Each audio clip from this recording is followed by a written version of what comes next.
ಎಲ್ಲ ಬದಿಗೂ ಹಳ್ಳಿಗೆ ಹೋದ್ರೆ ಇವತ್ತಿನ ಮಕ್ಕಳಿಗಿಂತ ಇವತ್ತಿನ ಹಿರಿಯರಿಗಿಂತ ಹಳಿಯರಿದ್ರಲ್ಲ ಊರ ಮನೆಯಂಗೆ ನೀವು ಹೋಗಿ ಅಜ್ಜಿನ ಹತ್ರ ಕೂತ್ಕೊಂಡು ಮಾತಾಡಕ್ಕೆ ಆಗಳಿಗೆ ಭಾಳ ಕತ್ತಿ ಹೇಳುತ್ತೆ.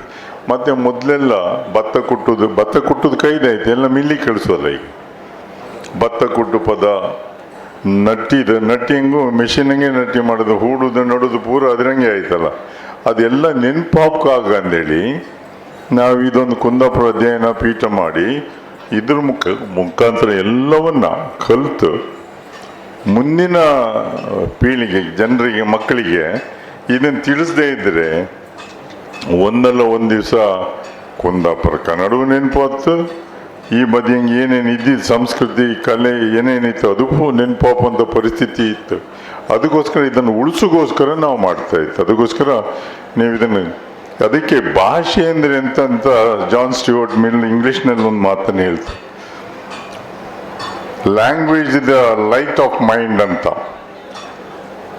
ಮೆದುಳಿನ ದೀಪ ಅಂತ. ಭಾಷೆ ಮೆದುಳಿನ ದೀಪ. ಆ ದೀಪ ನೀವು ಉಳಿಸ್ಕೊಂಡು ಹೋಯ್ಕು, ಅದು ಉರಿತಾ ಇರ್ಕೆಗಳಿಕು ನಿಮ್ಮ ಮನ್ಸಂಗೆ ಅದು ಇರ್ಕೆ, ನಿಮ್ಮ ಮೆದುಳಂಗೆ ಅದು ಇದ್ದಾಗ ಕುಂದಾಪುರ ಕನ್ನಡ ಶಾಶ್ವತ ಉಳಿತಿದ್ದಾರೆ. ಇಲ್ಲದಿದ್ದರೆ ಅದನ್ನು ಎಲ್ಲ ನಂಗೆ ಗೊತ್ತಿತ್ತು. ಪ್ಯಾಟಿ ಬದಿಗೆ ಹೋದವ್ರು, ಹುಬ್ಳಿ ಬದಿಗೆ ಹೋದವ್ರು, ಬೆಳಗಾಂ ಬದಿಗೆ ಹೋದವ್ರು ಆ ಭಾಷೆನೇ ಇಲ್ಲಿ ಬಂದು ಅದೇ ಭಾಷೆ ಮಾತಾಡೋದು. ಬೊಂಬೈಗೆ ಹೋದವರು ಅಲ್ಲಿ ಸ್ವಲ್ಪ ಮಿಕ್ಸ್ ಮಾಡೋಕ್ಕೆ ಶುರು ಮಾಡಿದ್ರು. ತುಳು ಮಾತಾಡೋರು ಸ್ವಲ್ಪ ಮರಾಠಿ ಹಿಂದಿ ಮಿಕ್ಸ್ ಮಾಡಿ ಮಾತಾಡ್ತಾರೆ. ನಮ್ಮ ಬದಿಯವರು ಸ್ವಲ್ಪ ಎಲ್ಲ ಉಚ್ಚಾರವೇ ಬೇರೆ ಆಯಿತು. ನಾನು ತುಳುವರು ಕೆಲವರಲ್ಲಿ ಬೊಂಬೈ ಇದ್ದವ್ರಿಗೆ ತಮಾಷೆ ಮಾಡ್ತೆ, ಹವಕಾಯರೆ ಪೋತೆ ಅಂತ, ಗಾಳಿ ಕುಡುಕು ಹೋಯ್ದ ಅಂತ, ಹವಕಾಯರೆ ಪೋತೆ ವಾಕಿಂಗ್ ಹೋಯ್ದ ಅಂತೇಳಿ ಹೇಳೋಕ್ಕೆ. ಇದೆಲ್ಲ ಆಪ್ಕಾಗ ನಮ್ಮ ಭಾಷೆ ಉಳಿಸ್ಕೊಂಡ್ಕಾರೆ ಕೊನೆ ಪಕ್ಷ ಅಪ್ಪ ಅಬ್ಬಿ ಬೇರೆದೇ ಶಾಲೆಂಕ ಅವ್ರು ಕಲೀರಿ ಬೇರೆ ಭಾಷೆನ ಮನೆಯಂಗೆ ಅಪ್ಪ ಅಬ್ಬಿ ಮಕ್ಕಳೊಟ್ಟಿಗೆ ಕುಂದಾಪುರ ನಮ್ಮ ಮನೆಯಂಗೂ ಸಹ ಕುಂದಾಪುರ ಕನ್ನಡದಂಗೆ ಮಾತಾಡೋದು. ರಾತ್ರಿ ಹೆಂಗೆ ಗಂಜಿ ಉಂಟುತ್ತೋ ಅದೇ ರೀತಿಯಲ್ಲಿ ಕುಂದಾಪುರ ಕನ್ನಡವೇ ಮಾತಾಡೋದು ಅಭ್ಯಾಸ ಮಾಡದೇ ಇದ್ದರೆ ಮುಂದೊಂದು ದಿವಸ ನೆನಪಾಪಂಥ ಪರಿಸ್ಥಿತಿ ನಿರ್ಮಾಣ ಆಪಗಾಗಂದೇಳಿ ನಾನು ಕಂಡೆ ಇತ್ತೀಚೆಗೆ ಹೋಟ್ಲಂಗೆಲ್ಲ ಒಂದು ಇತ್ತೀಚಿನ ತಿಂಡಿಯೇ ಬೇರೆ ಇದ್ದಿತ್ತು. ಪುನಃ ಏನಾಯ್ತಂದರೆ ಈ ಮಣ್ಣಿ ಮುಳುಕ ಇದು ಪೂರ ವಾಪಸ್ ಶುರುವಾಯಿತು. ಎಲ್ಲರಿಗೂ ಅದು ಖುಷಿಯಾಗಿ ಹೋಯಿತು. ಯಾಕಂದರೆ ಇದನ್ನು ಇತ್ತೀಚಿನ ತಿಂದದ್ದು ಇತ್ತಲ್ಲ ಅದು ಪ್ರಯೋಜನ ಇಲ್ಲ. ಯಾಕಂದರೆ ಅದಕ್ಕೆ ಬೇರೆ ಏನು ರಾಸಾಯನಿಕ ವಸ್ತು ಹಾಕುವುದಿಲ್ಲ. ನಮ್ಮ ಹಳ್ಳಿ ಮನೆಯಂಗೆಲ್ಲ ಮಾಡೋದು. ಪುರ ಕನ್ನಡ ಅಧ್ಯಯನ ಪೀಠ ಹಾಗೆ ಸುಜ್ಞಾನ ಪದವಿ ಪೂರ್ವ ಕಾಲೇಜು ಇವರಿಬ್ಬರು ಕೂಡ ಜಂಟಿಯಾಗಿ ಪ್ರಸ್ತುತಿಪಡಿಸ್ತಾ ಇರುವಂತಹ ವಾಲ್ಬೆಲ್ಲ ಕಾರ್ಯಕ್ರಮಕ್ಕೆ ನನ್ನನ್ನು ಪ್ರೀತಿಪೂರ್ವಕವಾಗಿ ಆಹ್ವಾನವನ್ನು ಕೊಟ್ಟಿರುವಂತಹ ರಮೇಶ್ ಸರ್ ಹಾಗೆಯೇ ನಮ್ಮ ಭರತ್ ಸರ್ ಅವರಿಗೆ ನಾನು ತುಂಬ ಹೃದಯದ ಧನ್ಯವಾದಗಳನ್ನು ಹೇಳೋದಕ್ಕೆ ಇಷ್ಟಪಡ್ತೀನಿ. Thank you so much sir. ಬೆಂಗಳೂರಲ್ಲಿ ಈ ಕಡೆ ಎನ್ನಡ ಆ ಕಡೆ ಎಕ್ಕಡ, ಮಧ್ಯದಲ್ಲಿ ನಮ್ಮ ಕನ್ನಡ ಗಡಗಡ. ಇದೇ ನಮ್ಮ ಬೆಂಗಳೂರಲ್ಲಿರುವಂಥ ಕನ್ನಡದ ಪರಿಸ್ಥಿತಿ.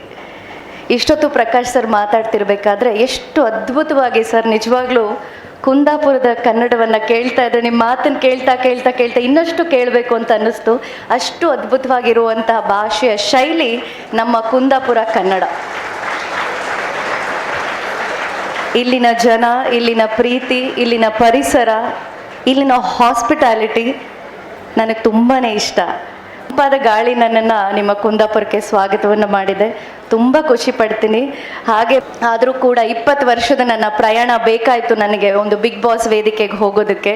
ಅಲ್ಲಿನ ಜನಪ್ರಿಯತೆ, ಅಲ್ಲಿನ ಪ್ರೀತಿ ಇವತ್ತು ನನ್ನನ್ನು ಕುಂದಾಪುರಕ್ಕೆ ಕರ್ಕೊಂಡು ಬಂದಿದೆ ಅಂತ ಹೇಳೋದಕ್ಕೆ ನಾನು ಇಷ್ಟಪಡ್ತೀನಿ.